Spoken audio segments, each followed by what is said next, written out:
To South Africa now, and we're still tracking the political developments. It's been days of uncertainty over the fate of President Jacob Zuma. The ruling party's leader, Cyril Ramaphosa, is holding another round of talks with the president today over his possible resignation. Ramaphosa has also told the ANC's parliamentary caucus that immunity for Zuma is not part of the transition discussions. Meanwhile, top ANC members have cancelled a public meeting, and opposition parties are calling for an end to the ongoing impasse. They're threatening a national shutdown in a bid to force Zuma to resign. Well, let's get you an update on those developments in South Africa. I'm joined from Johannesburg by CGTN's Angelo Coppola. Angelo, another day of uncertainty for South Africans. What's the latest on talks between President Zuma and Cyril Ramaphosa?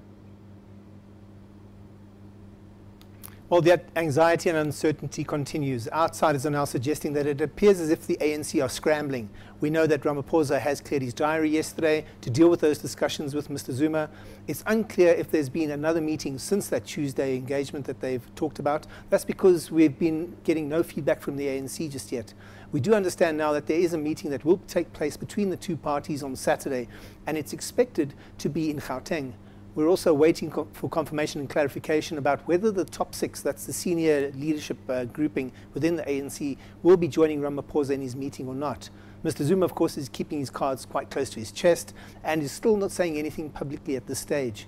This political drama, though, could be sorted out by the end of the weekend, I'm told, because Ramaphosa is scheduled to be addressing a Mandela Centenary rally in Cape Town at 3 o'clock on Sunday afternoon, which suggests that he may use the platform to make an announcement.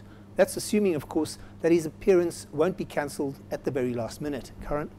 So we should know more by Monday. Members of the ANC leadership were due to go on a walkabout, but that's been cancelled. What are the reasons for that? Well, not only were those walkabouts cancelled, but no one knew until mid-morning that the senior leaders within the ANC weren't going to be available. It's since emerged that 5 of those senior leaders have been called to an urgent meeting and are most likely back in Gauteng. Analysts, though, are saying it's clear that they're going to be discussing the Zuma matter and the next steps.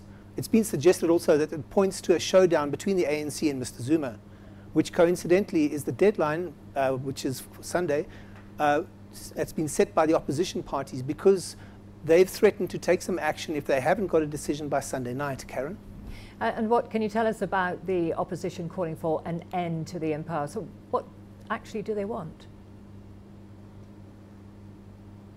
Well, the opposition leaders have been relatively quiet this morning. Yesterday they were planning that national demonstration for early next week. They were also going to be writing to the Speaker, and that was to have that vote of no confidence in the President moved forward to next week, Tuesday, and that's a whole week earlier than the Speaker had initially agreed to. Analysts are saying that this threat could be galvanizing the ANC to get Mr. Zuma out of his presidential chair before Sunday night. There's a concern, I'm told, that the ANC could be worried that they may be faced with that no confidence debate, or worse still, an impeachment proceeding, which could see the entire cabinet forced to resign. So whatever happens, we're probably likely to have a decision by Sunday sometime. Karen? Okay, Angelo Coppola there in Johannesburg. Thank you very much for that update.